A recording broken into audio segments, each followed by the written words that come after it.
DZRH, member, kapisanan ng mga broadcaster ng Pilipinas. Member KBP.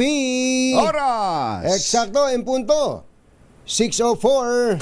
Humahataw, humahagupit, lumalatay na komentaryo sa Himpapawid. 2 por 2. Walang takot sa paghimay sa masalimuot na isyu ng bayan. 2 por 2. Humahataw na mga balita at impormasyon. 2 por 2. Ating damhin, ating lasapin ang hagupit na 2 por 2.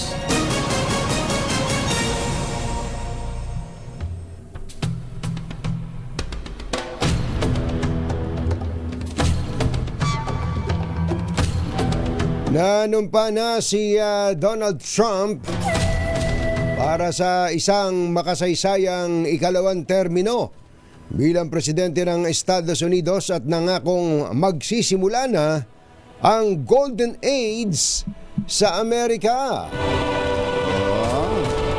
Sa kanyang inaugural address, binalangkas ni Trump ang kanyang optimistic vision sa hinaharap ng mga kano.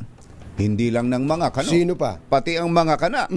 Matapos itong magdusa sa nakalipas na 4 na taon. Nangako si Trump na ibabalik ang Amerika sa isang Golden Age o ginunto ang panahon ginagalang sa buong mundo. Ramdam ang kaligtasan at nananawagan na wakasan na ang tinawag niyang vicious, violent, at unfair weaponization ng Justice Department.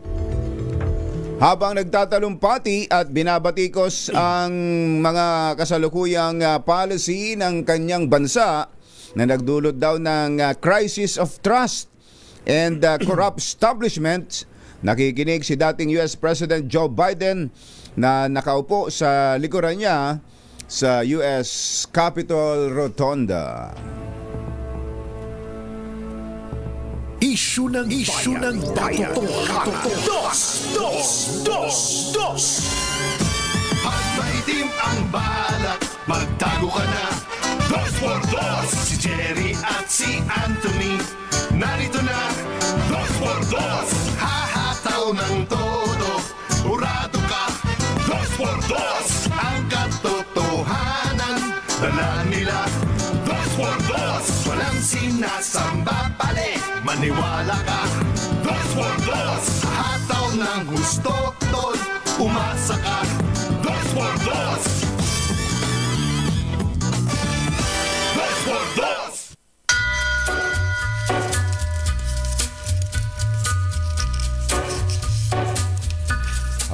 Hi. Maganda morning. Magandang umaga, bayan! Bayan! Ito po si Anthony Taberna. Ito po si Jerry Baha. Muli pong sumasa inyo ang 2 por 2 sa umagang ito ng Friday! Yuhuu! Kumusta po kayo? Lalo na ang mga kano. Oo. Kano lang ba? Siyempre, pati na mga kana. At siyempre, ang ating mga kababayang Filipino na naging kano. At yung iba naman ay mga green card holders pa lamang. Yan. Katulad ni Kuya Chris Mananis. Wow. Green card holder na ba si Kuya Chris? Green card holder pa lang. Palang. Kasi ganun ba magiging yan? kano din siya. Ano ba itsura ng green card? Talagang green yan, ka Chris? Meron ka ba diyang dalang kopya ka ba dyan ng green card? Green card, pero green talaga. Kaya tinawag na green? Green talaga. Green talaga. At syempre, binabati natin ang mga TNT. Ayan. Ang mga tago ng tagong Pilipino Ayan. na nakapagsilbi sa US military. Na 30 taong may hawak na US passport. Aba. Na ang tawag ay TNT. Kumusta yung mga tunay na TNT? Yung mga tunay na TNT. Meron ganun mga tunay na TNT na kakaba-kaba ngayon. Oo. Sa ilalim na sa bagong mga policy na ipatutupad ni US President Donald Trump. Narinig mo ba yung isang balita na gagamitin niya ang US military Oo, talaga. para baklasin Talaga. ang mga TNT, especially doon sa Mexican border. Talaga. Mainit ang ulo nito si Joe talaga. Biden sa mga sa Oo. mga Mexicano. Oo nga eh. Oo, ba't kaya? Sabi kasi sumobra na daw ang dumaming mga Mexicano sa Amerika na parang natatalo na ang mga tunay na mga kano. Mga ganon. Oo. Ganon naman. Nawawalan na raw ng trabaho para sa mga tunay na mga kano at kana. Dahil sa mga hindi lang sa mga Mexicano, pati sa ibang mga dayuhan, Mga lahi. ibang mga lahi na nagpupuntahan diyan sa Pero Amerika. ako, kung bachero, hindi ako naniniwalang mauubusan ng trabaho ang mga kano. Oo, totoo naman Hindi yan. mauubusan ng trabaho. Oo. Sa totoo lang kasi may mga kano na tamad lang. Ayaw. Ayaw lang di magtrabaho. Ayaw magtrabaho. Alam mo kung bakit? Mm. Dahil sa ayuda. Oo, yun nga. Dahil sa ayuda. Dahil sa... Nabubuhay naman sila na walang ginagawa. Isipin mong pahiga-higa ka lang dyan. Halimbawa, bibili-bili ng lupaing malawak sa kanilang bahay. Hindi naman marunong magdamo. Hindi marunong magdamo. Hindi marunong maggupit ng damo doon, mga tama. halaman. Tama. Iaasa yun sa iba. Iaasa sa iba. Oo. Tapos, ito matindi. Yung iba, talagang ayaw magsipagtrabaho. Yung trabahong trabaho. Sapagkat merong silang tinatawag na unemployment assistance. Assistance. May tulong ang gobyerno pag wala Kapag kang nawalang trabaho. trabaho. Pag wala kang trabaho, mag-a-apply ka lang. Wala kang trabaho. Yung di ba dati meron lang certain period yan, halimbawa ay 6 na buwan. Yung first 6 months mo na wala kang trabaho, may tulong ka. May tulong. Hindi yung habang panahong wala kang trabaho, may tulong ka. Sa Amerika ba ganon na Kuya Chris? Hindi, pag walang trabaho, pag diniklara mo wala kang trabaho. Pag wala kang trabaho, makakahingi ka ng tulong. May food may mga food stamp May talaga. food stamp pa, meron ka pang diba? dolyar. Nung, Ba't ka pa magtatrabaho? Nung mapunta tayo sa Amerika, nung tayo'y makumbida, nakasama pa tayo sa papapakain ng mga tamad doon. Di ba? Yung kung saan tayo dinala. Kayo ba ganun din ang ginawa? Hindi, iba naman ang ipinarana sa akin. Ang ipinarana sa akin, doon sa IVLP na nabukan ko, ay kung paano naman ako pakainin ng mga kano. Jerry Pa at Anthony Taberna sa 2x2 sa DCR. Sandali lang, kumbachero, at nadaanan din natin ito kanina sa tapat ng Pegasus. Ay, nako. Flash Report. Flash Report!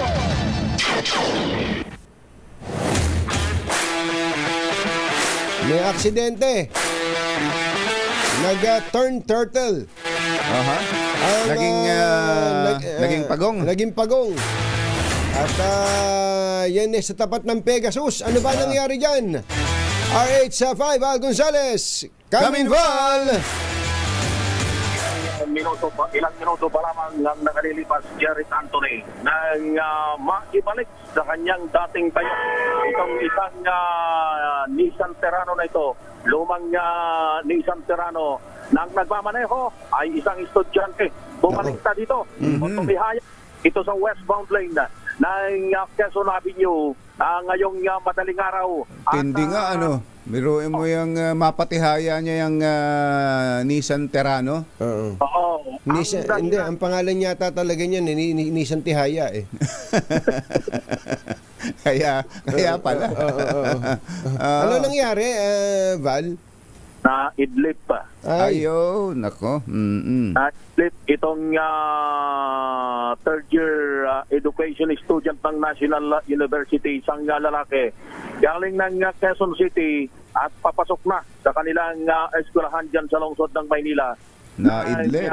Naidlip dito sa bahaging ito ng Quezon Avenue at yung naging resulta ay tumihaya. Kung makikita mo dito sa kanyang dinaanan, itong gilid mismo itong Center Island ay talagang mahaba. Sinagasa niya. Kinayod niya yung Center Island, Ilang metro ang Tulog na. inararo nito bago bumalik. Yan ang araro talaga.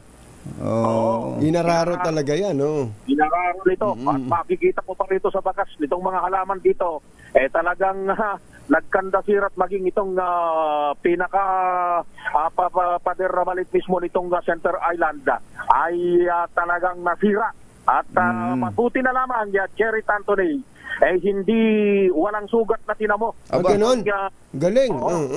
Walang sugat na tinamo itong estudyanteng ito. Ayaw lang humarap sa camera. Nandun siya sa may pinakaunahan.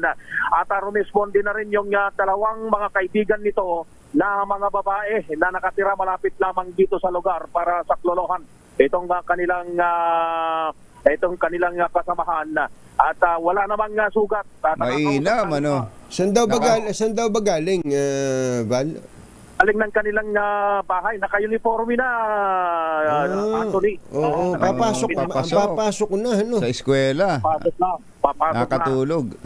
Oo, naitid siya. Aminado naman siya dito sa mga tauhan ng Metropolitan Manila Development Authority na unang rumisponde dito sa insidente. Aminado siyang siya'y naidlip kaya nangyari itong aksidenteng ito. At mabuti na lamang nung mangyari itong aksidente bago mag-alas 5 ng dakong alas 5 ng madaling araw, walang masyadong maraming dumadaan dito sa lugar. Dahil nag-i-enjoy yung ating mga kababayan kapag ka nag-maneho ng ganong mga oras dahil maluwag pa yung daloy ng trapiko. At nang napag-uusapan yung daloy ng trapiko, Cherry Anthony, ang pagbagal ng mga sasakyan na umaabot na hanggang sa West Avenue. Mahaba na. Mahaba na yan. Yung idinudulot nitong traffic, nitong aksidenteng nangyari ngayong madaling araw. Sa ngayon ay So yan yung lane na papuntang Quiapo. Papuntang Quiapo. Ayun, malapit ako. na yun sa malapit na yun sa underpass ng Araneta. Araneta. Oo, malapit na dun sa lugar na yun at malapit din. Hindi ko nadaanan kanina. Nakatulog yata ako, no? Malapit dun sa may Fisher Mall. Yung Yes. Oo nga. insidente. Hindi mo pa sabihin mo na pumunta ka na sa kabilang side. Kabilang Nakikita side. mo- Ano yung nasa kabilang side? Nakikita mo sa kabilang side? May senador na laging naka-standby dyan. Oo, laging nagpupunta dyan, senador. Ang nakikita Gabi-gabi. ko dito yung- Gabi-gabi. Oo. ang nakikita ko Yan. dito. Yan mismo. Oo. Iba yung nakikita ko yung tanggapan ng DILG Region 4. Ayun. merong opisina diyan yung isang senador. Oo, ginawang opisina ng Andiyan ang isang kanyang senador. tanggapan. Ayan, may tanggapan dyan. At ang matindi dyan, may non-disclosure siya sa lahat ng tao dyan. Non-disclosure agreement. Oo. Oo. Talagang kapag ka mayroon ng non-disclosure agreement, talagang patyano na talaga siya. Oo. Kilala na siya. Ay, ba't ba yun ang napag-usapan natin? So, hindi pa alisin yun dyan. Alisin, total naman ay naimbestigahan na ng MMDA. Nakatagda ng alisin na Anthony. Ayos pala. Yung towed vehicle sign. May nakasulat na pala sa likod. Ano? Ayun. Motion. Teka, hindi ba nakainom yung nagmamaneho? Hindi naman nakainom. Talagang naidlip lang, ano? Naidlip lang talaga siya. Naidlip lang. Ako naman, ang suspecha ko kanina, nung nadaanan ko, di ba may U-turn slot dyan? May U-turn meron, slot. Baka kung mabilis yung takbo niya, galing doon sa bandang circle area, EDSA side, nauyot, nailang dun sa mga mag-U-turn galing Roosevelt. Baka mabilis yung takbo niya. Nung nakita niya, may Maraming ganun doon. may barrier doon. May barrier. Baka kako kumabig. Yun ang isang naisip ko. Pero siya pala yung nakatulog, sabi niya. Yun yung kanyang binabanggit. At naniwala naman itong mga tauhan ng MMDA. Hindi nakainom, naka-uniforme na itong estudyante.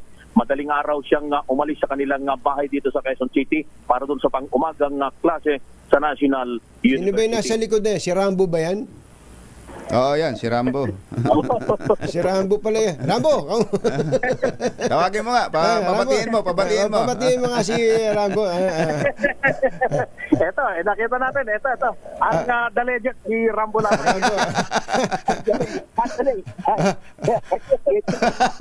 Lumalago ang buhok ka. Hindi ba si Rambo yung nanalo sa loto? Secret. Tingnan mo naman yung kwintas mo, Rambo. Yan ang palatandaan na nanalo ka sa loto. Good to see you, partner. Thank you.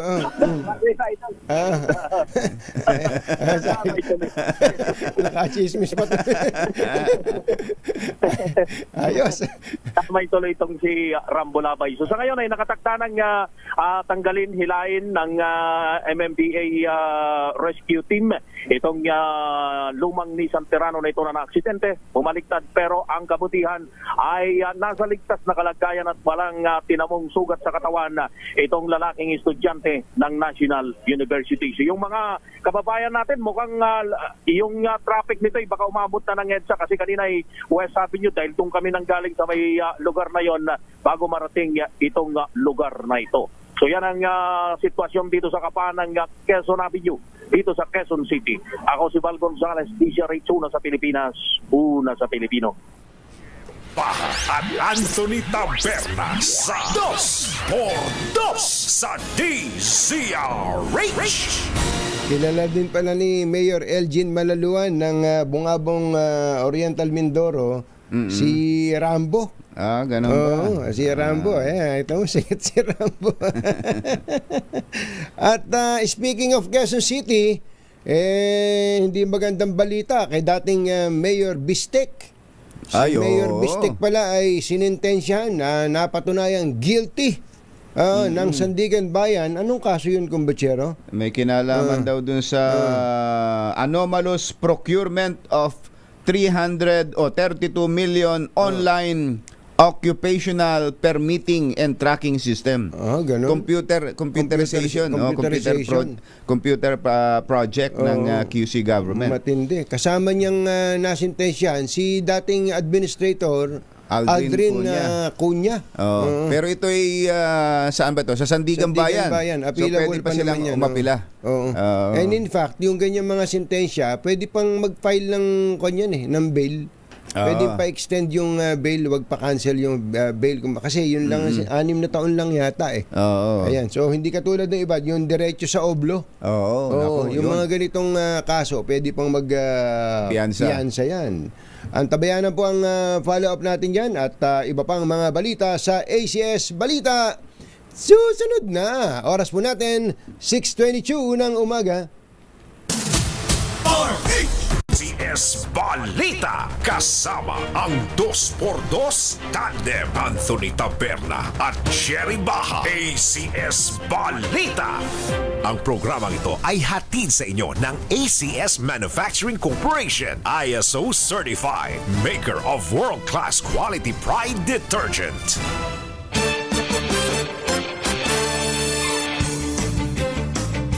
Araw po ngayon ng Martes, 21 na ng Enero 2025.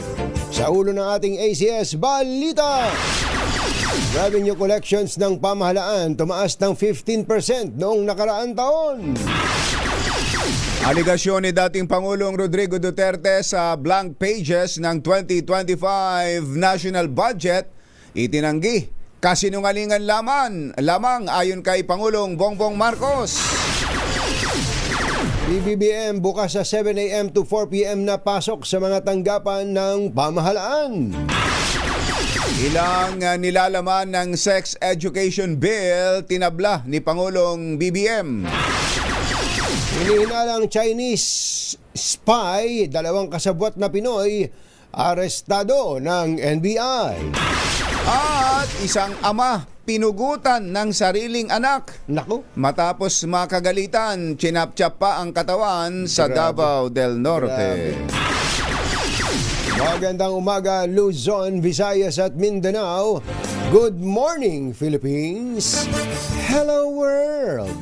Kami po ang inyong mga tagapagbalita. Ito po si Jerry Baja. Ito po naman si Anthony Taberna. At ito ang ACS Balita. ACS Good News. tumaas po ng 15% year-on-year ang revenue collection ng pamahalaan noong 2024 na umabot sa 4.4 trillion pesos bunsod ng mas mataas na kita sa buwis at non-tax revenues.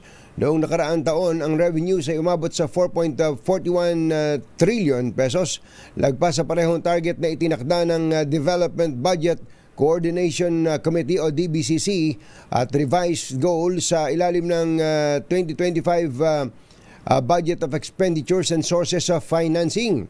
Batay po yan sa mga inisyal na mga numero na inilabas ng Department of Finance. Ayon po rito, ang tax revenue ay umabot sa 3.78 trillion at malaking ang naging ambag dito ng BIR na umabot sa 2.83 trillion, habang nasa 16.6 billion pesos naman ang are you sure dito, mother? Mother? Hindi siguro ganito kaliit lang yung kita ng customs? Pakitingnan mo nga. Malaki to, mga 1 trillion ng halos 1 trillion ng kita ng customs. Nakalagay kasi dito 16.6 billion lang eh. Kalahating araw lang ko ng customs yan eh. Oo, Samantala, maliit yun. umabot sa mahigit 625 billion pesos ang non-tax revenues ng gobyerno, batay na rin sa preliminary data ng DOF. Alas 6:28 ang ating oras. Maimbuntag kaninyong tanan, mga Bisaya, mata na mamundiha, gising na ba kayo? Pinabulaanan ni Pangulong Bongbong Marcos ang aligasyon ni dating Pangulong Rodrigo Duterte na may blank items o hindi nakadetalye sa pondo sa 2025 General Appropriations Act. Sa isang ambush interview, tinawag ng Pangulo si Duterte na liar o sinungaling. Aba? Dahil bilang dating presidente ng bansa, ay alam nito na hindi mapagtitibay ang national budget na may mga blankong bahagi. Iginit pa ng Pangulo na imposibleng magkaroon ng pondo sa GAA na walang malinaw na alokasyon at detalye kung saan ito gagamitin, at sa buong kasaysayan ng bansa ay hindi ito pinapayagan. Panawagan ng Pangulong BBM sa publiko suriin ang mga dokumento ng GAA na malayang makikita sa website ng Department of Budget and Management. Reaksyon ito ng Pangulo sa aligasyon ng dating Pangulo na may kaduda-dudang nilalaman ang 2025 national budget. He's lying. He's a president. He knows that you cannot pass a GAA without with a blank. He's lying. He's lying because he knows perfectly well that that doesn't ever happen. Sa kasaysayan ng buong Pilipinas, hindi pinapayagan na magkaroon ng item ang GAA nang hindi nakalagay kung ano yung project at saka ano yung gastos, ano yung pondo. Si Pangulong Bongbong Marcos. Oras po natin, Achi Edilinggo, Mr. Jalamtang Laktiampwa, 6:30 na ng umaga. Bukas si Pangulong Ferdinand Marcos Jr. na paagahin pa ang pasok ng mga kawani ng pamahalaan upang masolusyonan ang traffic sa Metro Manila. Ginawa ni PBBM ang pahayag matapos ang naging rekomendasyon ng Metropolitan Manila Development Authority na gawin ng 7 a.m. to 4 p.m. 7 to 4. ang pasok sa gobyerno mula sa dating 8 a.m. to 5 p.m. Gayunman, sinabi ng Pangulo na dapat pa rin konsultahin ang mga commuters kaugnay ng panukala, lalo't nasa 473,000 na empleyado sa gobyerno ang maaaring maapektuhan. Magugunita ang una ng ipinatupad ang 7 a.m. to 4 p.m. work hours sa mga kawani ng LGU sa Metro Manila noong nakalipas na Mayo 2024. Ayon sa MMDA, naging epektibo ang adjustment sa oras na ito upang bahagyang lumuwag ang daloy ng trapiko sa lansangan, lalo na sa mga lugar na malapit sa munisipyo at local government infrastructures.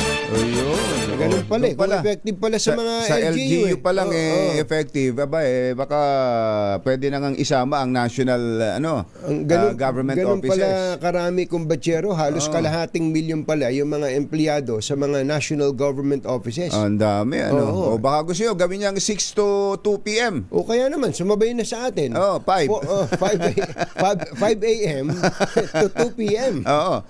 Maniwala kayo tayo, medyo maluwag-luwag pa. Luwag. Sa Kita mga, mo, yun sa mga yung, government employees. Yun yung nagmaneho ng Nissan Tihaya eh. Hindi. Tirano. Nissan Tirano. Hindi, Ang hindi, bilis hindi ng- makapagpapatakbo ng ganun yun. Kung matraffic. Kung matraffic. Yan. ayan, Kaya pwede talaga Baka isipin nyo, baka pwede nyong i-consider sa mga government employees natin. Ano oras? 5. Naalala ko tuloy bigla 5 to 1 p.m. Naalala ko tuloy bigla itong si Michael B. Di ba si Michael B magaling na kanya na komedyante, di ba? Nung araw ang umagang kay ganda at saka yung unang hirit. Una 5:30 yan eh. Kaya alas 5:30 yan eh, di ba? Kaya nga ang title na show alas 5:30. Ginawang 5:15 nung kabila. Sumunod yung kabila. Ginawang alas 5. Sumunod din yung Alas 5 na rin. alas 5. Nung ginawa natin sa umagang kay ganda na 4:45, di nag 4:45 din yung kabila. Ganun po katindi ang competition natin eh nila Igan eh. Sa morning show. Sa morning show matindi, paagahan eh. Nung nanonood ako ng Bubble Gang, nagpo-programa si Michael B. Michael B. Sabi niya, magandang umaga po. Antok na antok siya. Ito po ang palatuntunang alas 2:30. Lahat ng host antok na antok. Kasi paagahan. Dahil nga paagahan. No? Pero sa totoo lang, pwede talaga i-consider to. Yung mas maagang pasok.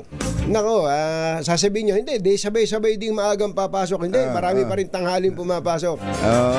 Tsaka yung mga 15:30 baka magreklamo diyan. Magreklamo. Ano? Apakaaga naman yan. Hindi ka naman pumapasok. 15:30 nagreklamo. Musweldo lang nagreklamo pa. Alas 6:34 ang ating oras. Tiniyak ni Pangulong Bongbong Marcos na kanyang ibivito ang Senate Bill 1979 o ito po yung Prevention of Adolescent Pregnancy Act sakaling maipasa ito ng Kongreso. Paliwanag ng Pangulo na basa na niya ng detalyado ang panukala at inamin na siya ay na-shock. Siya ay na-shock. In shock? In shock sa nilalaman ng panukalang batas. Paglalarawan ng Pangulo katawa-tawa at kasuklam-suklam ang naturang panukala, partikular na ang probisyon ukol sa labis na pagtuturo ng sexualidad, pagpapaligaya sa sarili o masturbation maging sa mga musmos. Nakalagay daw, may binabanggit ang Pangulo. Nakalagay pala sa batas yun? May binabanggit ang Pangulo na yung 4 na taong gulang ay tuturuan ng masturbation. Tsaka yung ibang pamamaraan daw yung kung paano mapapaligaya ang sarili. Si Senator Serex ba ang nagpanukala yan? Pero si Senator Risa, sabi niya wala daw ganun doon sa panukalang batas na kanilang inihain dyan. Pero meron kasi may ganun. Pumasok yata yun na kumbatsero dahil may provision doon sa panukala na parang ia-adapt yung ibang mga international standard na ipinatutupad tungkol sa sex education. Sa abroad, sa ibang bansa, yun ang nakalagay. Yun ang nakalagay. Ganun. Yung tungkol palang, Kuya Chris, sa Amerika ba, ganun? 4 na taon pa lang, nagkakuha na. Tinuturuan na. Tinuturuan na. Pambira, no? Mahirap yun. Grabe naman yun, Paglilinaw ng Pangulo, suportado niya ang sex education, ngunit marapat din anya na iangkop ito sa edad ng bata at bigyan din ng karapatan ng magulang na magdesisyon kung ano at kailan tuturuan ang mga bata. Para meron ding statement yan si Senator Bong Revilla. Mamaya nga pag-usapan natin yan. Lalo na yung mga bata. Pagka naging batas to, hindi na kami magsasabi siya, takpan niyo yung mga tenga niyo mga bata. Pero yung 4 na taon? 4 na taong gulang. Pambira. Bagamat bago-bago pa lang nagsasalita ng ang bata. Di ba? Ano lang bakang dalaga? Ano nangyari sa buhay natin? Mundong malupit. Kaya pala, ito sabi ni Senator Bong Revilla, kung totoong itinutulak yan, kung itutulak pa yung mga pinangangambahang provision na yan, siya raw mismo, I will vote against it at haharangin ko na maipasa Oo. Meron siyang sariling meron Version, siyang inihain na may sarili sariling siyang, panukalang batas. patungkol Senate Bill 1209. Ayun. Support support to adolescent parents. Ayan. Mamaya po ay bigyan natin ng chance yan pong binabanggit ni Kumbachero. Pero sa ngayon ay bibigyan ko naman ng chance si Het. Bakit? Ano ba gagawin ni Het? Si Het kasi baka parang gusto niyang parang Magsarili? Magsarili. Paring Het. Parang Het, Take it away. This time check, ang balitang makakalampas saan mang sulok ng kapuluan. ACS Balita! ACS Balita! Ang programang ito ay hatid sa inyo ng ACS Manufacturing Corporation, ISO Certified, maker ng world-class quality Pride detergent. Hi! Maganda morning! Anong araw today, Kumbachero? Today is Laundry Day Friday. Yuhu!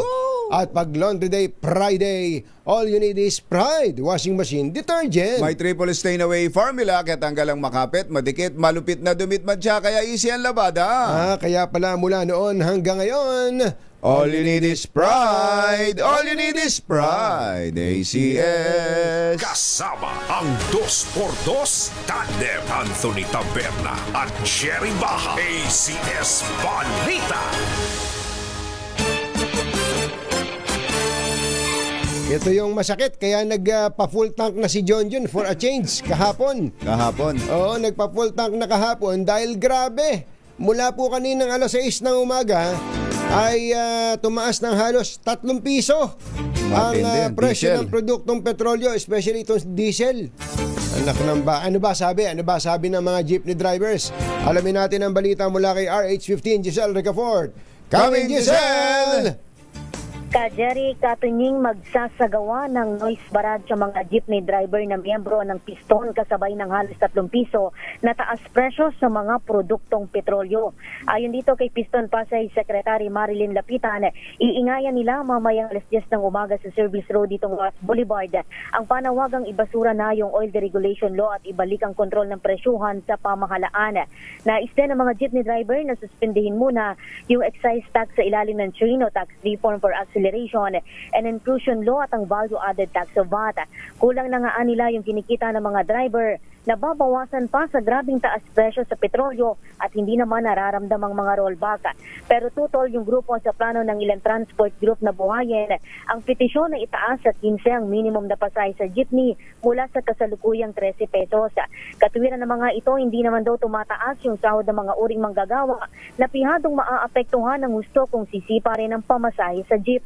Pakinggan natin yung bahagi ng ating panayam. Para naman kumita naman yung mga driver. Taas ng taas, wala nang makikinikita yung mga driver.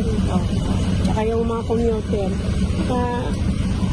Pagka tumaas, di ba, tinataas din yung pamasahe. Di dagdag na naman yung gastos. Imbis na para na lang sa either pambili ng pagkain. Si Piston Pasay Secretary Marilyn Lapitan, ito si Giselle Ricafort para sa Deezer HU na sa Pilipinas, una sa Pilipino. Maraming salamat sa iyo, Giselle. Kumbachero, meron daw tumatagas na tubig dyan sa may obrero. Kanina pa yan. Nai-report ni Boy Gonzales. Hindi pa ba nauubos yung tubig dyan? Alamin natin. Follow up kay 29 Boy Gonzales. Coming, boy! Anthony Jerry, nananawagan nga si Barangay 18 na Chairman Aladin Cuevas na magawa agad ang prioridad. Ito nga malaking yung main pipe ng Manila nawasak o nasira kaninang madaling araw. Ayon kay Chairman Aladin, alas 3 ng madaling araw nang isumbong sa kanya ng mga tanod at barangay at mga tricycle driver dito sa kanto ng Rizal Avenue at Arpapa yung malakas na bulwak ng tubig.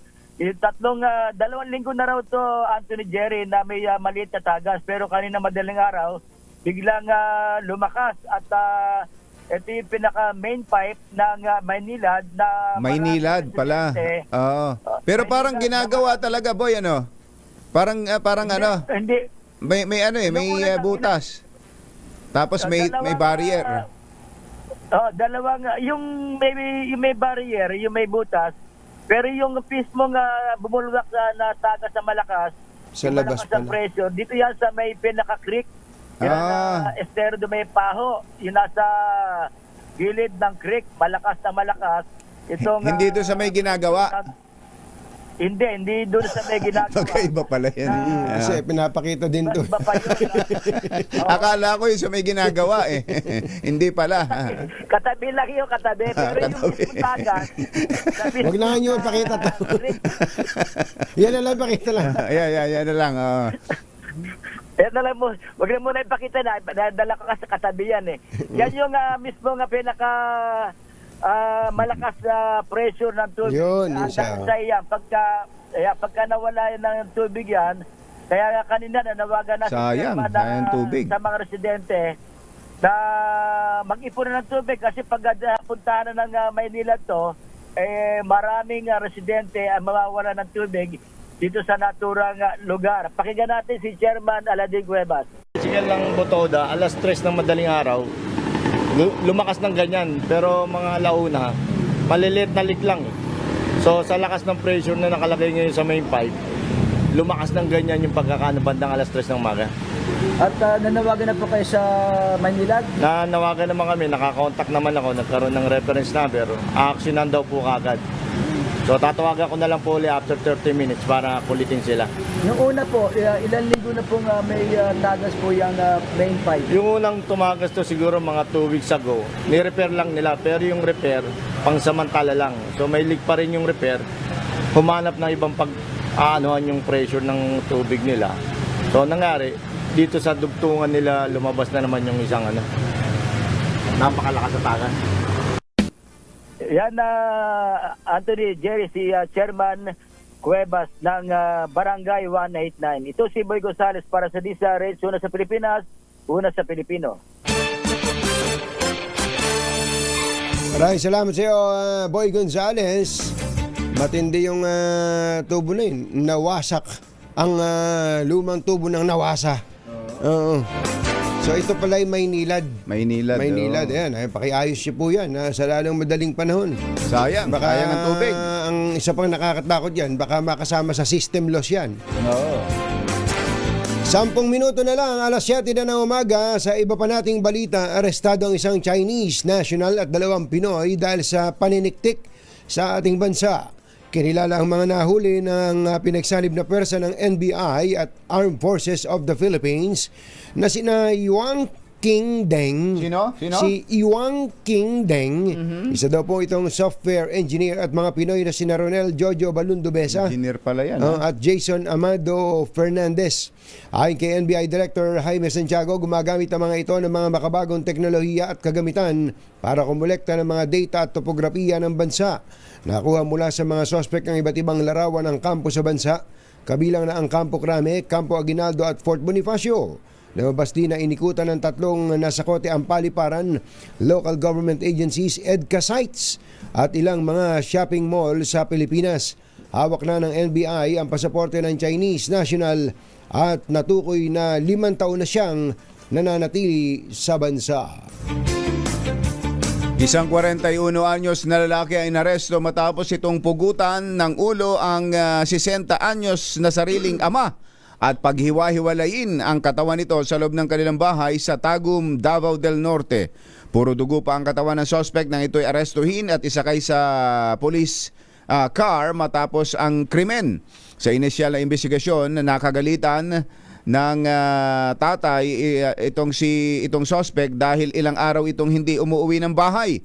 Dahil dito inatake ng suspect o ng anak ang ama gamit ang itak. Pinagtataga ito sa katawan. Naku po, parang hindi ko mabasa itong mga ginawa pa na to. May mga ginawa pa sa mga laman loob kumbatsero. Matindi. Tapos inihagis ang ulo sa ilog. Na-recover ng pulisya sa loob ng bahay ang 2 itak, isang martilyo at pala. Ang suspect ay hinihilalang may sakit sa pag-iisip ay naharap ngayon sa kasong parricide. Paano delusot yun? Oo. Mag-plea of insanity lang yun. May sakit na sa pag-iisip. Sabihin. Tsaka sino bang nasa katinuan ang magagawa talaga? niya, no? Pag binasa mo yung grabe. Maririndi ka. Oo. May grabe. Nagatid sa kabuuan ng ating ACS Balita. Ito po si Anthony Taberna. Ito po si Jerry Baha. Kasama ang 2x2 tandem Anthony Taberna at Jerry Baha. Doon po ACS sa mga taga-barangay NBBS, Kaunlaran na Botas, Barangay NBBS, Kaunlaran na Botas. Ay, Congressman Toby Chanco, kumusta po ba kayo dyan? Ayos ba kayo dyan? Nandyan po si Sherwin Alfaro, ang ating bagong lakas agent Yun, para mamigay ng salapi. Oras po natin, 7 minutes before 7. Balitang makatotohanan, balitang maaasahan. ACS Balita. Ang programang ito ay hatid sa inyo ng ACS Manufacturing Corporation, ISO certified, maker ng world-class quality pride detergent. At ka Jerry 2x2. Let's Marvin Gaye and get it on. Ay, magandang umaga sa mga taga Bohol. Kanilda, ka-Ed Season, kumusta na po kayo? At pakikumusta niyo po ako sa isang Novo Ecijano nandyan sa Bohol, si District Engineer Magiting Cruz. Opo. Kumusta ba yung mga Magiting na magiting. Binubugahan mo ba ng gin ang mga tarsir dyan? Gagawin Baka mahilo yan, ha? ang lalaki daw ng mata eh. Parang pinandidilatan daw siya eh. At magandang umaga rin kay Director Dennis Ayag dyan po sa Negros Island Region. Ito pala kumbachero, 146 pages ang desisyon ng Sandigan Bayan. Dineklara pong guilty si dating Quezon City Mayor Herbert Bautista at dating Quezon City Administrator Aldrin Cunha. Wala ba tayong video nito? Yung video nung reaction ni Bistek. Sumagot Mayor na ba Bistek? si Mayor Bistek? Kasi nung tinitingnan ko, wala tayong video, no? Tinitingnan ko yung mga pictures saka yung mga video, talagang makikita mo yung matinding kapanglawan. Ito pong si Mayor Bistek. Ito pala may sentensya yung kaparusahan ay imprisonment of 6 years. 6 years. And 1 month as minimum to 10 years as maximum. Ayun, 6 to 10 years 6 pala to yan. 10 years ang hatol ho pala ng Sandigan Bayan dito kay Mayor Bistek at kay Aldrin Cunha. Pero meron pang accessory penalty yun, kumbachero. Oo. May perpetual disqualification from holding public office. Oo. So hindi na siya pwedeng tumakbong mayor. Oo, ganun nga. Oo. Hindi rin pwedeng ma-appoint sa anumang government position. Oo. Sa totoo lang po, kapag ka ikaw ay government official, mayor ka man, o ibig sabihin, appointive or elective position ang iyong hinahawakan, napaka-ingat mo dapat. Dapat. Napaka-ingat mo dapat.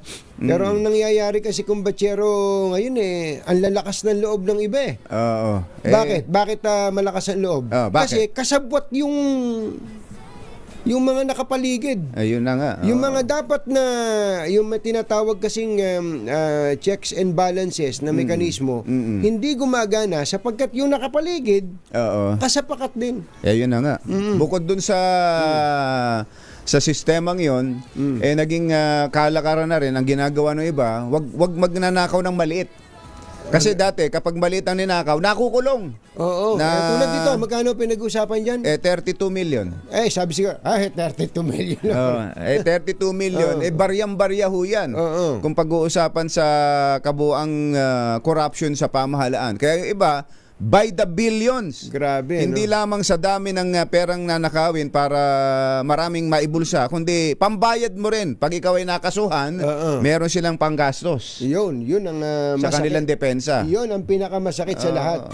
Masamang tao lang ang takot sa dalawang to. Kaya kung maitim ang balak, magtago ka na. Anthony Taberna, Jerry Baha, 2x2. Nabanggit mo yan, kumbachero, si Pangulong Bongbong Marcos po ay may hamon sa media. Ito po, may hamon po ang Pangulong Bongbong Marcos sa media na gumawa ng mga investigative reports.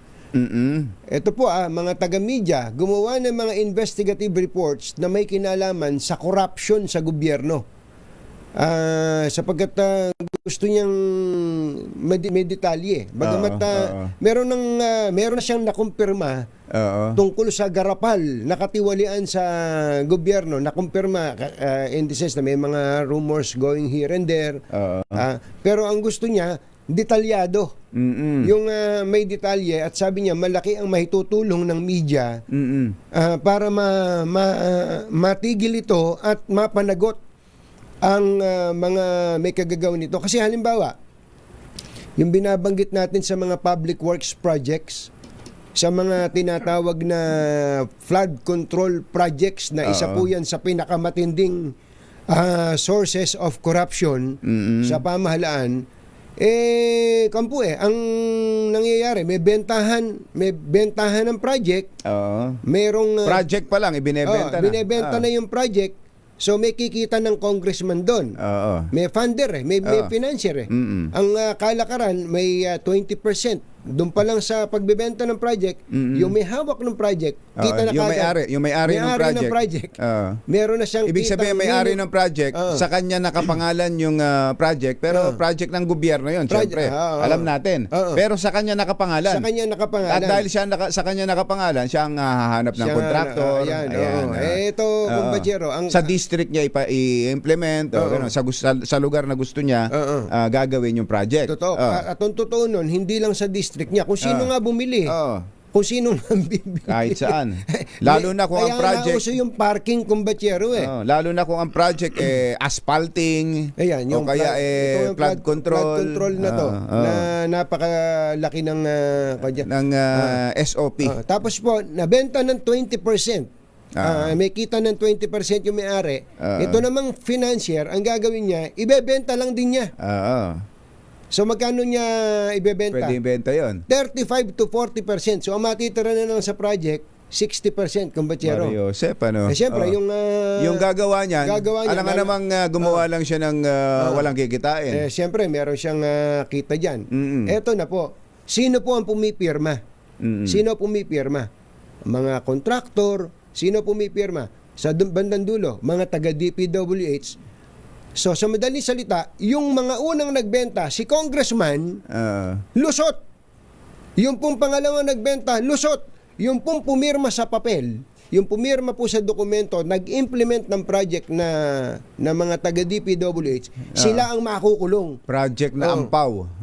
Ang makukulong ay yung pong nasa bandang dulo. Yung nasa unahan, kaya yung sinasabi natin, pangalanan nyo, sino yung congressman na yan na nagbebenta ng project. Napakahirap po sa party po ng mga players dyan na magsalita. Bakit? Kasi wala namang magbibigay, wala namang paper trail dyan . Alam nyo po ba ang bayaran sa project, mga kababayan? Cash. Cash po ang bayaran. Wala pong cheque. Kasi bakit sasabihin nyo, bakit walang cheque? Kasi ang cheque, may paper trail yan.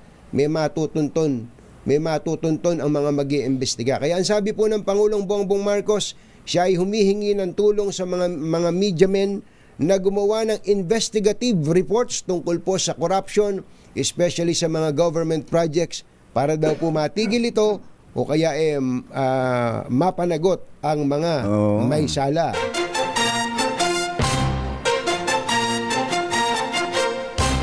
Tonying at Jerry Anthony Taberna, Jerry Baha, ang samahang pinatibay na ng panahon. Dos por dos. Dos por dos. Kauna-unahan sa Pilipinas. NBC Manila Broadcasting Company. DZRH, member, kapisanan ng mga broadcaster ng Pilipinas. Member KBP! Oras! Kapopoy! 8 minuto na makalipas ang 7 ng umaga. Balitang bagong-bago. Balitang dapat alam mo. Balitang magdadagdag ng talino. Dahil bagong impormasyon, makibalita. Unang-una sa DZRH. Pangunahing balita. Kasama ang 2x2 tandem nina Anthony Taberna at Jerry Baha. Araw po ngayon ng Martes, January 21, 2025. Sa ulo ng ating mga pangunahing balita, US President Donald Trump nanumpa na nangako ng isang golden age sa Amerika. Pagpapadeport sa mga illegal immigrant ikinakasa. Operasyon ng TikTok sa Amerika balik na ilang oras bago ang inaugurasyon ni Donald Trump. 58 pesos per kilo na maximum suggested retail price ng imported na bigas, mataas pa rin daw ayon sa isang grupo. Halos 3 pisong taas presyo sa diesel at kerosene o marangkada na. Dating Quezon City Mayor Bistek iaapila ang guilty verdict ng Sandigan Bayan sa kasong Grab. At misis ng pinaslang na barangay captain sa Pampanga nasabon sa kamera dahil hindi pina-autopsy ang bangkay ng asawa. Magandang umaga, Luzon, Visayas at Mindanao. Good morning, Philippines. Hello, world. Kami po ang inyong mga tagapagbalita. Ito po si Jerry Baha. Ito po naman si Anthony Taberna. At ito ang... Pangunahing balita. Ay, mamigay muna tayo ng pera. Andiyan na ba? Meron na ba? Sige nga, mamigay na tayo. Ito na ang ating winner sa DZRH Bagong Taon, Bagong Lakas Promo.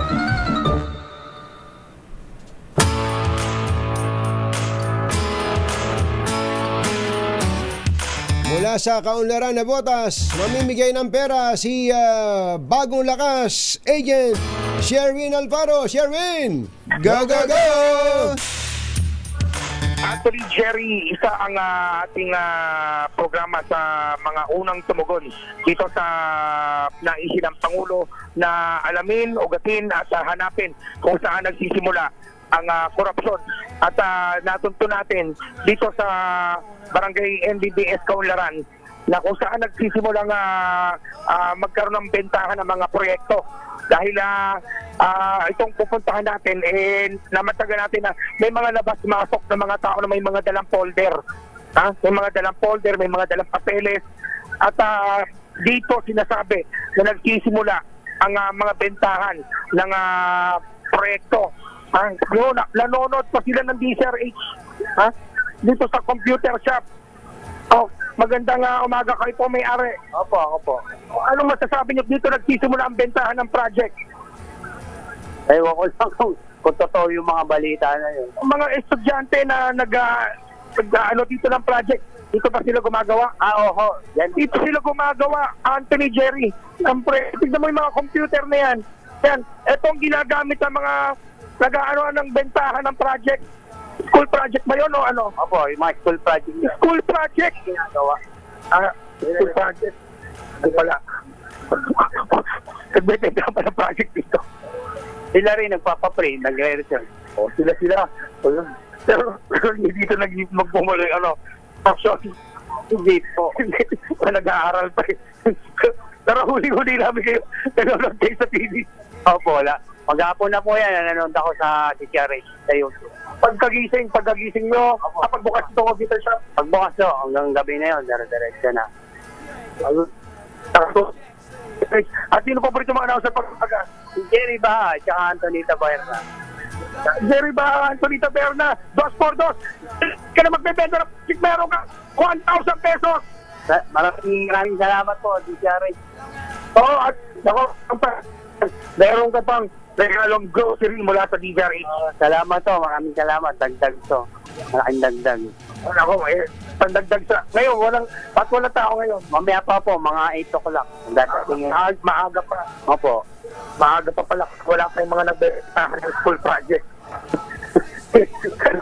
Manalo ng 1,000 pesos. Laging putong sa Teaser 8. Baka kayo susunod dating winner sa bagong lakas. From Aris number 6, Sherwin Battle para Teaser 8. Una sa Pilipinas, una sa Pilipino.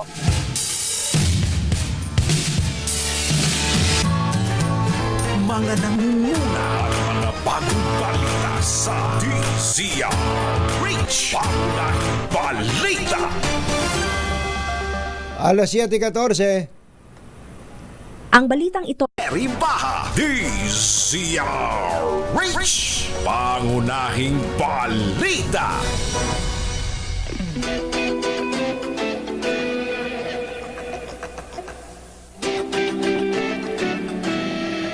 Bukas daw po ang Pangulong Bongbong Marcos na paagahin ang pasok ng mga kawani ng pamahalaan para masolusyonan ang traffic sa Metro Manila. Ang proposal po ng MMDA ay gawing 7 a.m. to 4 p.m. ang pasok sa pamahalaan. Ang proposal naman natin ay 5 a.m. to 1 a.m. to para may kasabay naman kami sa pagpasok. Kasapin niya natin si MMDA Chairman Don Ardes. Mr. Chairman, magandang morning! Si Katunying po at saka si Ka Jerry. Magandang umaga po sa inyo, Katunying, Ka Jerry, at sa inyo pong taga-subaybay. Opo. Ang sabi ng ang proposal niyo po ba ay para sa national government employees na lamang? Opo, kasi po ongoing naman na po sa mga local government units yung 7 to 4 p.m. At kaya po nakita namin may epekto, although doon lang sa area ng City Hall, kasi nga ang implementation ay sa local government units lamang. At mas marami po yung mga kawani ng national government agencies na nandito sa Metro Manila. In fact, sa amin pong bilang, Katunying, Ka Jerry, meron pong 184 na mga regional offices na hindi naman po NCR. Pero andito. Nag-o-opisina. Totoo. Sa Metro Manila. Oo nga, tama. Pero linawin ko lang din po, wala pa po kami yung actual na proposal o rekomendasyon o report sa ating Pangulo. Kasi nung pong ating presentation sa Metro Manila Council, akin pong sinabi na magko-collate pa tayo ng data from the LGUs mismo. But lalong-lalo na yung experience ng kanilang mga empleyado at ganoon din po ng mga transacting public. At i-collate po natin yung data na yan, pati yung rekomendasyon ng mga mayors, bago po tayo mag-submit ng report sa ating Pangulo at gumawa po ng rekomendasyon. So, may mga steps pa pong gagawin bago po kami makapaggawa ng definite. Doon po sa Chairman, doon po sa mga LGU, para lang may idea kami, of course hindi pa naman siguro kompleto ang data na inyo na nakukolekta. Gaano po ang naging epekto nito sa pagkabawa sa traffic sa paligid? Tapos yung bang mga publiko na pinagsisilbihan ng ating mga LGUs ay hindi ba nagrereklamo? Bigyan nyo nga kami ng mas malinaw na update po dyan. Well, sa amin pong pag-aaral, bumilis po yung daloy ng traffic between, I think, 10 to 17% doon po sa area. Pero tandaan po natin, kalimitan naman po ng empleyado at nagtransact sa LGU ay within the LGU lamang. Meaning malalapit lang po sila Hindi naman po sila kalayuan. Kung may malayo man ng mga empleyado nakatira sa malayo, ay kaunti lang po. Kaya po siguro hindi ganun kalaki yung impact ng pagbilis. Pero we can say with certainty, based sa aming study, na merong impact, nakakaan. Sa traffic. May mga mayors po na meron na gusto talaga dahil nakita nila yung improvements po. Pati po sa mga empleyado nila, kami lang po mismo, Katunying, Jerry, mas natutuwa po yung aming mga empleyado dahil una, nasanayan na rin na po siguro nila.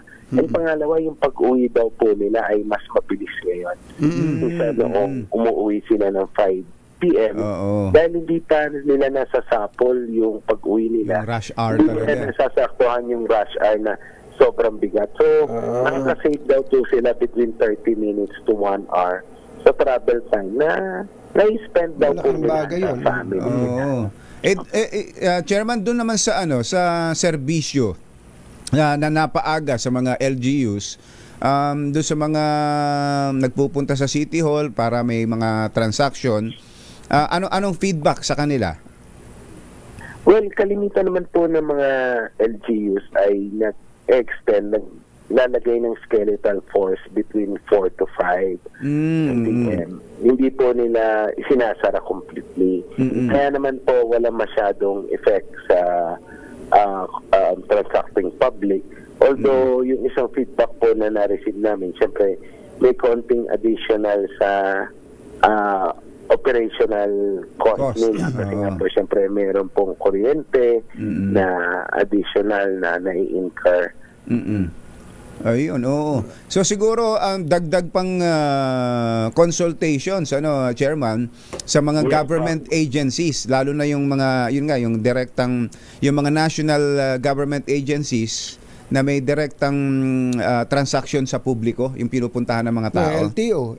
Mga Sample, ganon. LTO, yung LTFRB, yung mga ganon, Chairman.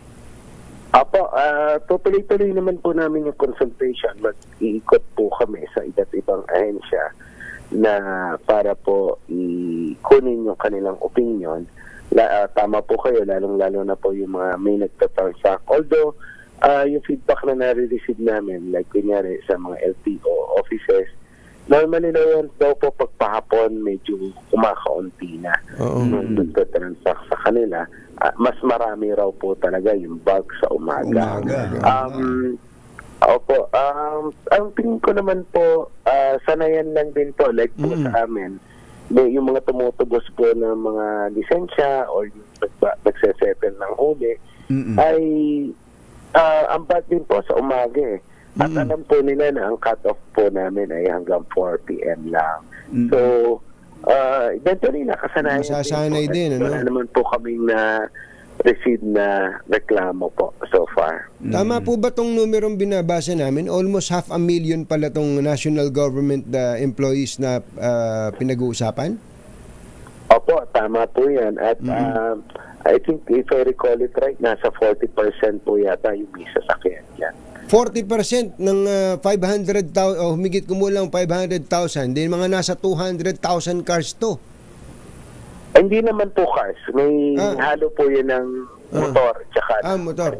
So, kahit na madami pa rin po yun. Napakarami. So kung mapapaaga sila ng pasok, hindi sasabay sa mga private workers, tama, ano. Pwede natin, baka pwedeng tayo, mag-dry run.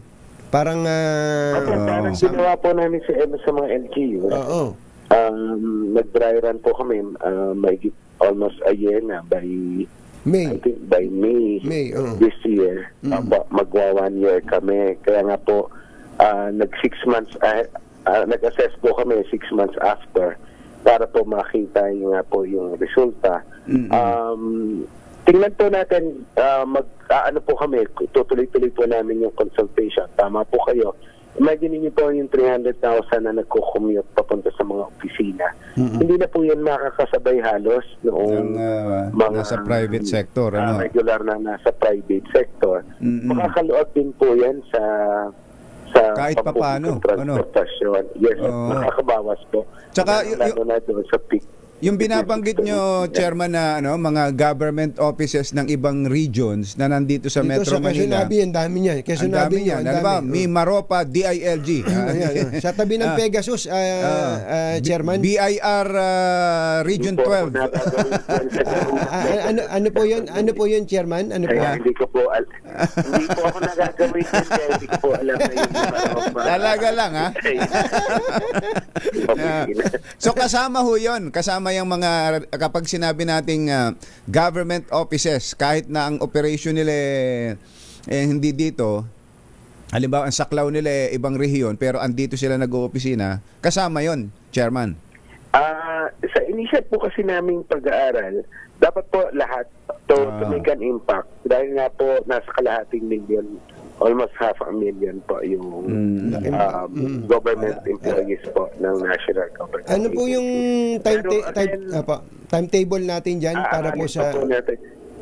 Well, siguro po mga 2 to 3 months kasi gusto namin na mas maging komprehensibo yung aming pong isasubmit na report at para po yung aming recommendations, if any, will be based on data po talaga and preference din po ng government agencies, yung mga government employees at yung transacting public. Kailangan talagang humanap ng paraan. Lalo ngayon, kumbachero, nabanggit na po siguro sa inyo ng DPWH yung major repair na gagawin daw sa EDSA.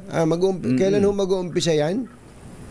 Ang target po nila ay March, pero ginagawa pa po nila yung traffic management plan. Kasi po, yung sa aming communications with them, segment mo muna ang gagawin dahil po may mga reblocking pang gagawin sa ilang portions ng EDSA. Tapos po, tsaka maglalatag ng high-grade na asfalto. So, hinihintay po namin yung timetable na isasubmit ng DPWH, kung ano-anong segment at kung kailan gagawin yung particular na segment na yun. And then, pag-uusapan po namin at ayusin po namin yung traffic management plan para po sa deployment ng ating mga traffic enforcers at ganoon din po yung mga teams na ating pong ipatutupad pero para yan, po hindi mag-create ng traffic masyado. Pero yan, Chairman, repair lang ng existing na EDSA na alam na natin ma-traffic. Yun ho bang napag-uusapang elevated EDSA, feasible ho ba yun? At meron bang talagang seryosong plano para doon? Well, may mga proposals po dyan na maglagay pa ng isang layer ng EDSA. May mga challenges lamang po dyan. Una, yung pong ating mga piece natin na upgrade or minsan elevated. So, kailangan mong tumaas pa doon. Meron din pong mga existing na tulay na like yung sa Ortigas, halos 3 levels na po yan. At yung mga iba pa pong challenges like yung mga ating mga wires, yung mga sa utilities, na sa tabing karsada. So, kailangan po pag-aralan mabuti yan at it will entail definitely na mataas na cost. So, hopefully, we can receive a PPP para po sa mapatupad po niyang ganyang kalaking proyekto. Yes, sir. Chairman, salamat po sa inyo. Magandang umaga po. Thank you, Chairman. Magandang umaga. Ingat po kayo. Din po. Pangunahing balita. 7:33. Mga nangunguna at mga bagong balita sa DZRH. Pangunahing balita.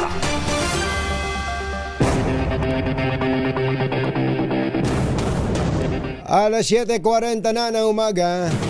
Opisyal lang nanumpa bilang ika-47 Pangulo ng Amerika si Donald Trump. Sa kanyang inaugural speech, binigyan din ni Trump ang layunin niyang palakasin ang ekonomiya ng bansa at paigtingin ang seguridad sa kanilang borders. Isa sa kanyang gagawin ay ang pagdedeklara ng National Energy Emergency na siyang tutulong daw na mapaunlad ang oil at gas production sa bansa at mapahina ang electric vehicle industry.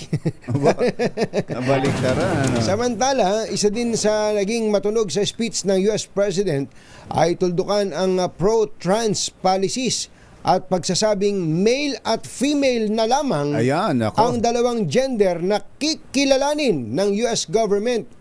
Paano kaya yung mga gumagamit ng pronoun na they? Oo. Di ba? Sa bahagi naman Controversial ng talaga, usapin sa immigration, diniinit Trump na magpapatupad siya ng mas mahigpit pang alituntunin para sa pagpasok sa US at agarang pagpapadeport sa mga illegal immigrants. We will not be conquered. We will not be intimidated. We will not be broken. And we will not fail. From this day on, the United States of America will be a free, sovereign, and independent nation. We will stand bravely. We will live proudly. We will dream boldly. And nothing will stand in our way because we are Americans. The future is ours. And our golden age has just begun. Thank you. God bless America. Thank you all. Thank you. Si US President Donald Trump. Hindi kaya napaigtad si Elon Musk nung banggitin niya yung sa electric vehicle. Sa electric vehicle. Boss, electric vehicle din yung Tesla. Kabubukas pa lang naman dito sa Pilipinas. Oo, binuksan. Ay, nako. Muling ipinangako naman ni US President Donald Trump ang paglagda sa executive order na tanging kumikilala lamang sa female at male gender o ang tinatawag na transgender lunacy. Ito ang isa sa mga binanggit ni Trump sa kanyang inaugural address matapos formal na manumpa bilang ika-47 presidente ng Amerika. As of today, it will henceforth be the official policy of the United States government that there are only two genders, male and female. Ayos. Aba, pero tayuan Tayuan. Standing ovation Yan ang mga Republican eh. Yan ang babag nila ng mga Democrat. Masyadong liberal yung Democrat eh. Ayan, nako. Matinding ibang klase yan. talaga itong si Mandonald. Sa kanya kumbachero, yan ay direct assault sa mga nasa third sex. Nasa LGBTQ XYZ. Ayun. Matatandaan sa kandidatura ni Trump, kabilang ito sa kanyang ipinangako pati ang pagbabawal sa paglahok ng mga lalaki sa sports na pang babae. Balik serbisyo ang social media platform na TikTok para sa mga users nito sa Amerika. Ilang oras lang matapos mawala dahil sa isang federal ban. Ito kasunod ng pahayag ni President Donald Trump na tatangkain niyang itigil ang TikTok ban sa pamamagitan ng executive order sa unang araw niya sa White House. Ayon sa Pangulo ng Amerika, plano niyang maglabas ng kautusan na nagbibigay ng sapat na panahon sa China-based parent company ng TikTok na makahanap ng approved buyer. Nagtagal lamang ng 12 oras ang shutdown ng app para sa mga Amerikano bago muling manumbalik ang normal nitong operasyon. Kapag binuksan nila ang app sa unang beses matapos ang ban, lalabas ang mensahe na as a result of President Trump's efforts, TikTok is back in the US. Talaga naman. Sa balitang pang Pilipinas naman, hindi kontento ang grupong Bantay Bigas sa 58 pisong per kilo na maximum suggested retail price ng imported na bigas. Sa panayam ng DZRH kay Kate Estabilio, tagapagsalita ng grupo, sinabi nitong mataas pa rin ang nasabing halaga lalo't merong mabibili na 50 hanggang 54 pesos. Ang pagbabaan niya ng bigas sa world market kaya wala silang nakikitang dahilan para hindi maibaba ng hanggang 50 pesos ang per kilo ng bigas. Pangamba ni Estabilio dahil sa mataas na MSRP o maximum suggested retail price ay posibleng mahila pa nito sa 58 per kilo ang imported na bigas. Bumaba yung tariff natin, bumaba yung presyo ng bigas sa world market.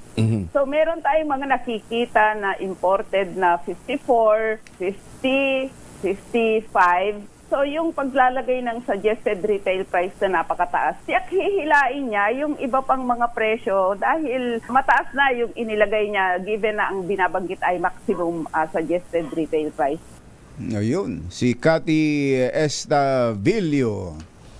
Samantala, katunayan na meron ngang mas mababa sa maximum suggested retail price nandyan sa Kamuning Market si RH5 Val Gonzales. Kamin Val!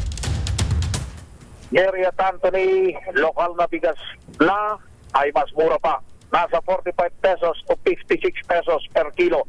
Ang bentahan ng bigas dito sa Kamuning Market sa Quezon City. Mas mataba na ito sa 58 pesos na maximum SRP para sa mga imported na bigas. Ang well-milled at premium grade na bigas na bagong ani mula sa Nueva Ecija at Tarlac ay nasa 45 pesos lamang ang kada kilo. Samantala, mabibili pa rin sa kadiwa ng Pangulo Stores ang 38 pesos na kada kilo ng rice for all, 36 pesos para sa sulit rice at ang 29 pesos na kada kilo ng bigas na mabibili naman sa tanggapan ng NIA sa Quezon City tuwing araw ng Biyernes. Ako si Val Gonzales, DZRH, una sa Pilipinas, una sa Pilipino. Maraming salamat sa iyo, RH5 Val Gonzales. Pangunahing balita. Hindi pinaotopsiya ng asawa ng pinaslang na barangay captain sa Pampanga noong Agosto 2024 ang bangkay nito. Ito po ang lumabas sa investigasyon ng House Committee on Public Order and Safety hinggil sa pagpatay kay Barangay Captain Norberto Lumbang alias Cap Mel na pinagbabaril noong nakaraang taon.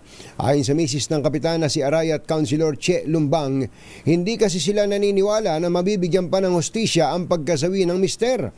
Paliwanag pa nito noong mga oras na yon wala sila sa tamang pag-iisip para makapagdesisyon ng maayos. Hindi po na-explica sa amin ng kapulisan na importante yung kanilang gagawing autopsy sa kanya dahil sa oras po na yon talagang wala po kami sa aming pag-iisip para makapaggawa po ng desisyon, Mr. Chair. Ituloy ni Antipolo 2nd District Representative Romeo Acop kung mismong si Mrs. Lumbang na isang konsihala ay hindi naniniwala sa hustisya ay dapat na daw itong magbitiw sa pwesto sa pamahalaan dahil hindi ito naniniwala sa gobyerno. Kung kayo po mismo hindi naniniwala na kayo po ay makakakamit ng hustisya, bakit po kayo nandito ngayong araw na ito? Ang tagal na po na nangyari noong isang taon. Ang tinig ni Congressman Romeo Acop ng Antipolo. 12 minutes before 8, umarangkada na ang big time oil price hike na umaabot sa halos 3 piso kada litro. Sa abiso ng mga oil companies, 270 per liter ang taas sa diesel, 250 naman sa kerosene at 165 sa gasolina. Ito na ay 3 sunod na linggo na taas presyo sa produktong petrolyo ngayong taon. Isa sa tinukoy na dahilan ng panibagong oil price hike ang malakas na demand ng krudo na mga bansang dumaranas ngayon ng malamig na panahon. Tiniyak ni Pangulong Bongbong Marcos na hindi makapapasa ang panukalang Comprehensive Sexuality Education na isinusulong ng Senado. Ito'y matapos mabasa ng Presidente ang Senate Bill 1979 na anyay katawa-tawa at kasuklam-suklam at isang maling representasyon ng sexuality education sa mga bata. Bilang magulang at lolo, hindi anya siya sang-ayon sa nilalaman nito dahil tila nawawala na ng karapatan ang mga magulang na magpasya kung ano at kailan tuturuan ang kanilang mga anak para maiwasan ang mabuntis sa murang edad. Because this is all this woke that they are trying to bring into our system. You will teach four-year-olds how to masturbate. That every child has the right to try different sexualities. This is ridiculous. It is abhorrent. Yan po ang tinig ng Pangulong Bongbong Marcos. Samantala, kinontra naman ni Senator Risa Ontiveros ang pahayag ng Pangulo hinggil sa nilalaman ng panukalang batas. Ginit ng Ontiveros na may akda ng Senate Bill 1979, walang dapat ikabahala ang Pangulo dahil wala naman sa panukala ang mga sensitibong salita na tinukoy ng Pangulo tulad ng masturbation at try different sexualities. Depensa ni Ontiveros, ang laman ng Comprehensive Sexuality Education ay katulad din ng sinusuportahan ng Pangulong Bongbong Marcos, at ito ay ang pagtuturo sa mga kabataan sa anatomy o iba't ibang bahagi ng katawan ng tao at epekto ng maagang pagbubuntis. Mr. President, with all due respect, maliwanag na wala po sa bill kahit ang salita na masturbation. Wala din po yung try different sexualities. CSE contains the very same things you support. Teaching kids anatomy, the consequences of early pregnancy. Yan po ang atin ding isinusulong. I am willing to accept amendments to refine the bill so we can steer it to passage. Risa Ontiveros. Yun, kaya ang sabi ni Senator Bong Revilla, meron pala siyang version itong Senate Bill 1209, Kumbachero. Ang layunin daw nito ay protektahan ang mga kabataan at suportahan ang mga adolescent parents. Oo. At kung ang ituturo daw, kung ang maisisingit doon sa panukalang batas na ito ay kalaswaan. Oo. At imumulat ang mga maliliit na musmos sa kalaswaan, siya daw mismo ang unang tututol at boboto laban dito para wag itong maipasa. Ang sabi pa niya, I will do everything in my power to protect our kids and all our children from obscenity and lewdness. We have to preserve the sanctity of procreation. Yan ang pahayag po ni Senator Bong Revilla. Susunod! Ito po! Sino itong magaling na aktres na mahabang panahon din nagpahinga? Magbabalik daw sa seryeng Batang Quiapo. Yan at iba pa sa pagbabalik ng Pangunahing balita. 7:52. Ay! Happy birthday kay Sister L, Elaine Apit. Miss Apit. Birthday ba ngayon? Happy birthday. Tingnan mo nga Balita naman. ko, si Miss Apit naglilima yun ngayon. Ganon? Saan ba ang bansa? Hong Kong. Naku, dapat may kayakap siya dyan. Oo nga. Si Mother lang nagtatanong ngayon eh. May kayakap na sa Hong Kong. Ayun, tama. Si Mother lang. Architect. Si Architect. Si Architect. Si Mother nagtatanong ng Europe daw eh. Europe. Yun daw bang naipon niya ngayon pwede ng pang Europe? Abay, sabi ko pwede na. Pwede. Basta kailangan lang advance booking. Kailangan lang maaga ka nagbo-book. Maraming nung araw si Lakay, tanong mo kay Lakay. Na pabalik-balik sa Europa yan. Ayaw na nga niyang pansinin ng Amerika eh. Di ba?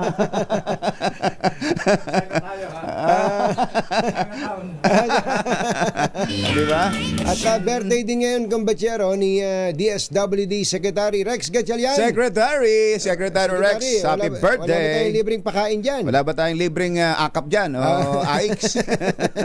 At birthday din pala ngayon ni Paro Romel Bote ng Department of Agrarian Reform. Paring Paro. Ano yan? Provincial Agrarian Reform Officer. Yes, sir. Romel Bote ng DAR. Ayan. Happy birthday at happy birthday din kay Ma'am Eliza, hindi pala birthday. Tama, birthday nga. Akala ko anniversary. Happy birthday kay Ate Elisa Santos. Elisa Santos, happy birthday. Binabati ka po na iyong ex-boyfriend na si Kuya Levi Santos ng Photon Philippines. Yun. Ganon din kay Aurora Belia Maria Pale. Happy birthday.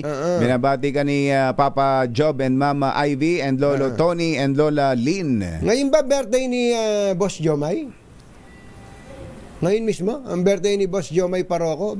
Boss Jomay, wala ka man lang kakibo-kibo. Nalalaman natin yan. At birthday din po ni ating Au Katabay, Ate Au, happy birthday. At kay Lisel Once. Si Lisel, ayan. Lisel Once. At si Irene Navarro Kunanan. Ang dami pa ng mga nagbe-birthday. Si Boss Jomay ngayon mismo talaga, Mother? Ngayon. Nakita ko doon sa Viber. Mainam din tong Viber. Ibubuko ka ng Viber eh. Tatahi-tahimik ka, Boss Jomay, ha? Happy birthday. Laban tayo dyan. At magandang umaga kay Supreme Court Associate Justice Ricky Rosario. Kuya Ricky! Magandang morning! Secretary Ninya Taduran, magandang morning. Ay, baka kailangan nyo ng palitan ng bubong ng inyong bahay, ha? Buti na lang, may bubong na maaasahan. Gawa sa state-of-the-art technology. May aluminum na. May pintura pa. Now available na rin sa pre-painted tiles pan. Sa eleganteng bubong na matibay na, makulay pa. Mag-Cherylum pre-painted ka na. Ang tindi nitong si Man Donald Trump, ano?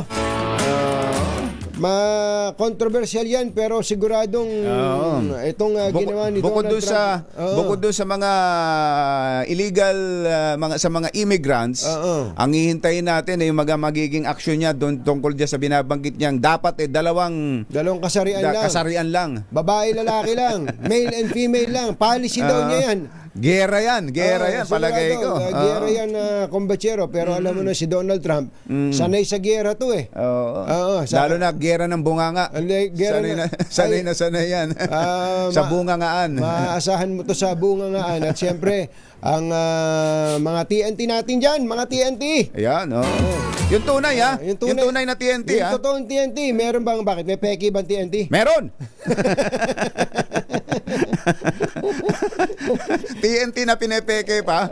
TNT na nga lang, kwentuhan na lang, peki pa. Pinepeke pa. Mayor Wes Gatchalian, may pakain daw ba si Secretary? Naghihintay daw si Mayor Wes. Tol, magpakain ka naman daw. Bye! Happy weekend! Woo! Damdaming bayan! Susunod na! Ang balitang